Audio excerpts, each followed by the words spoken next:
દર્શક મિત્રો, આપ જોઈ રહ્યા છો ગુજરાતની એક એવી ચેનલ કે જે તમારા શહેરના પળે પળના સમાચારો તમારા સુધી પહોંચાડે છે.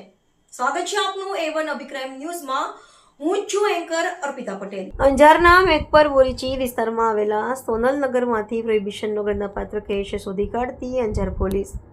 શ્રી ચિરાગ કોરડિયા સાહેબ પોલીસ મહાનિરીક્ષક સરહદી રેન્જ ભુજ તથા શ્રી સાગર બાગમારા સાહેબ પોલીસ અધિક્ષક પૂર્વ કચ્છ ગાંધીધામનાઓએ અસામાજિક પ્રવૃત્તિ કરતા ઇસમો પર વોચ રાખવા તેમજ જિલ્લામાં પ્રોહિબિશનના કેસો શોધી કાઢવા તેમજ દારૂને નેસ્તનાબૂદ કરવા આપેલ સૂચના અન્વયે MP ચૌધરી સાહેબ નાયબ પોલીસ અધિક્ષક અંજાર વિભાગના અંજારનાઓના માર્ગદર્શન હેઠળ Shri H. Jadeja police inspector Anjar police સ્ટેશનના આવી પ્રોહિબિશનની બદીને નેસ્તનાબૂદ કરવા માટે સતત પ્રયત્નશીલ રહી પોલીસ સ્ટેશન વિસ્તારમાં ચાલતી આવી પ્રવૃત્તિ કરતા ઇસમો પર પોલીસ સ્ટાફના માણસો તથા ખાનગી બાતમીદારો મારફતે સતત વોચ રાખી તે દરમિયાન ખાનગી રાહે ચોક્કસ બાતમી હકીકતના આધારે અંજાર મેઘપર બોરીચી વિસ્તારમાં રહેતા રમેશપુરી શંકરપુરી ગોસ્વામી રહે મકાન નંબર 66 સોનલનગર મેઘપર બોરીચી તાલુકા અંજારવાળાના કબજાના મકાનમાં ગેરકાયદેસર રીતે રાખેલ પ્રોહિબિશન મુદ્દામાલનો જથ્થો પકડી પાડી કાયદેસરની કાર્યવાહી હાથ ધરેલ છે.